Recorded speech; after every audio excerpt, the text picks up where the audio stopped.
Hi, and welcome to the REMAX Hallmark August 2018 Toronto Real Estate Market Report. Sales and listings were up in August, perhaps signifying a jump in the market this fall.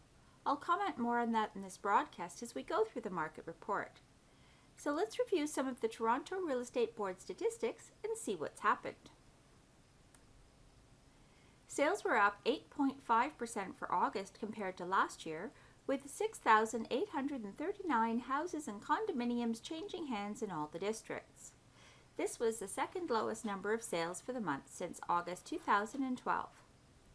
Condo, townhouse, and high-rise suites took a significant 37.1% share of the market, with 2,540 units being sold. The August average sale price for all GTA homes came in at $765,270. This was a modest 4.7% increase from 1 year ago. Considering that May, June, July 2017 was the turning point in last year's crazy market, if instead you compare 2018 with August 2016, with an average of $710,975, this year's average was still up 7.6% in that 2-year period. The active listing inventory is one of the strongest indicators of how slow or fast the market has been moving. The inventory average for the month of August compared to historical numbers was up just 6%, but increased by 8.8% from last year at this time. However, this is occurring selectively, with the central core Toronto neighbourhoods still doing very well, while the outer regions, Peel, York, and Durham, are not seeing the same level of activity. The sales to listings, or percent chance of selling ratio, is how we determine what type of market we're actually in. 24 to 28% is a neutral market. Below 24% is a buyer's market, and above 28% is a seller's market.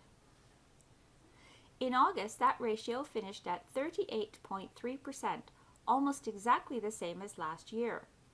The GTA is now into a very moderate seller market territory, so sellers may need to adjust their expectations if they want to make a move.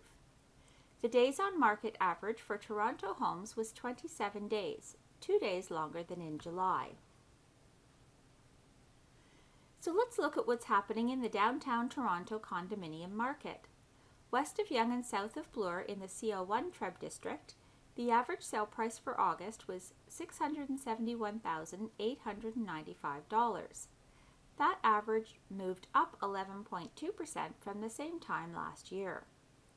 With 365 condo sales in the month, the numbers were down 12% compared to 2017, and almost back to 2014 levels. There were 505 active listings on the market in August, 10% fewer than last year, but still way down from the 763 suites available 2 years ago in August 2016.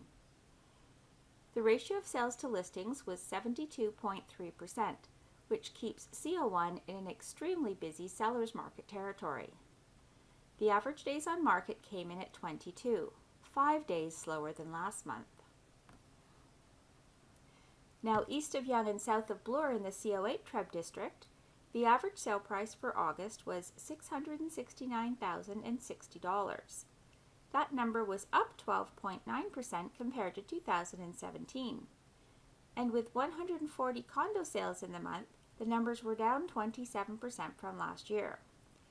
There were 194 active listings on the market in August, down 8% from 2017. The ratio of sales to listings was a very active 72.2% for the month. That number keeps CO8 solidly in an extremely busy seller market territory.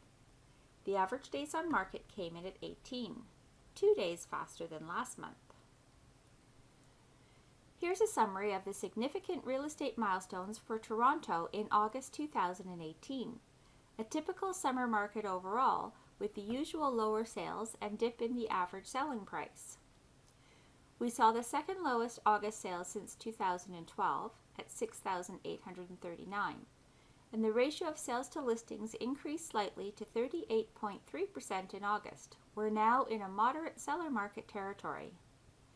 The average sale price came in at $765,270, which was up 4.7% compared to August 2017. Remember last year the new Ontario government rules came into effect on April 20th, which really influenced the late spring and summer markets last year. Note that this average was still over 7.6% higher than 2 years ago in August 2016. Overall sales in the month were up 8.5% from 1 year ago, and the GTA real estate market overall averaged the days on market at 27, a more normal level for Toronto's summer months. Also, detached home sales in August 2018 with a purchase price over $2 million were up 18% from last year. It's noticeable that first-time buyer aspirations are now shifting to a condominium lifestyle. Condo sales took a 37.1% share of the total market. Downtown condo active listing numbers were lower in CO1 and CO8 by 8 to 10% from last year at this time. And the downtown condo days on market average was 18 to 22 days, significantly faster than the overall market. The ratio of sales to listings for condos downtown were identical at 72% in both CO1 and CO8, indicating an extremely strong seller's market, close to double the GTA overall. And the average sale price for downtown condominium suites is up by roughly $65,000 from August 2017. Building on this higher demand due to better affordability, condo appreciation in the two main downtown markets averaged 11 to 13% year over year. Markets in York Region and other 905 neighborhoods have suffered the most from the market slowdown. York Region is now showing that they're in buyer market territory. Expect inventory and sales increases as we move into the fall market. Buyers should watch for more opportunities to get the condo or house of their dreams.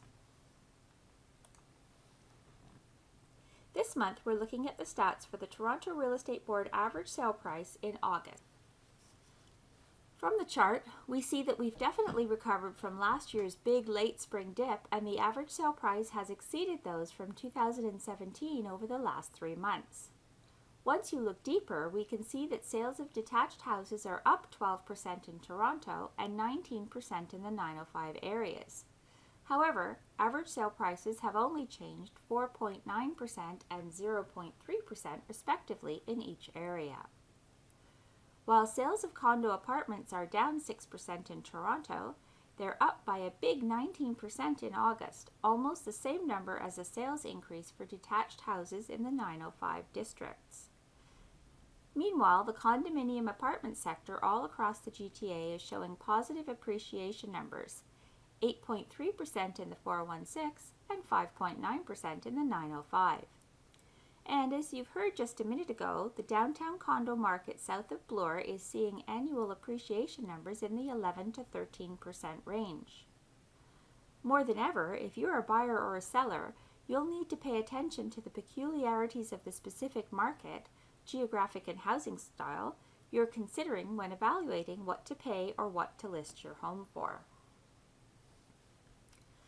So what's the best way to make your first baby step into the Toronto or GTA real estate market? Make a call or send an email to your favorite REMAX Hallmark professional and set up a conversation over a coffee to discuss what your buying or selling options going forward might be. Remember to check back here in early October for our September 2018 Toronto Real Estate Market Report.